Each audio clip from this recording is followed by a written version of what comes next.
Hello, my name is Matthew Fales and I live in Provo, Utah. On February 23rd, 2017, I received a concussion playing basketball at BYU, Idaho.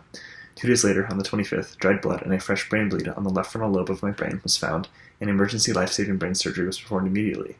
I'll explain. I was rushed to the ER in Rexburg, Idaho after the concussion, but nothing was found on the CT scan or the x-rays. The next day, however, conditions worsened and I began to throw up, so I was taken in by my bishop and his wife in Idaho Falls, until my mom could get there. My mother finally arrived the 25th, which was 2 days after the concussion, but I was completely unresponsive and I did not even recognize her when she arrived. She was terrified. She and my bishop's wife immediately rushed me to the Eastern Idaho Regional Medical Center, where they did a CT scan, and that is where they found the brain bleed on my left frontal lobe.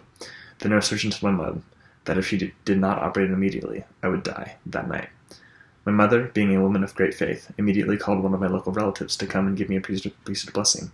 He and his home teaching companion were at the medical center within 10 minutes, and although I did not remember any of the words of the blessing, I do remember awakening briefly to hear the words, "I bless you to make a full recovery." This brought me great comfort, and I knew that God was with me, and that I would make a full recovery. The neurosurgeon took me in for surgery after this and ended up removing a portion of my left frontal lobe. I left the hospital 12 days later. At my 4-week checkup with my neurosurgeon, after the surgery, he asked me if I received a blessing before the surgery, and I said that I had. He then replied, "It works, every time." We both smiled. I went back to college less than 2 months later and graduated with my bachelor's degree the following December. As a result of the surgery, I now have seizures, and I've had 7 to date. But I know that God has been with me, as I have had every single one of them. Every single day is a gift, I now realize, and I thank Heavenly Father each day when I wake up and when I go to bed. I know that I will be completely healed someday.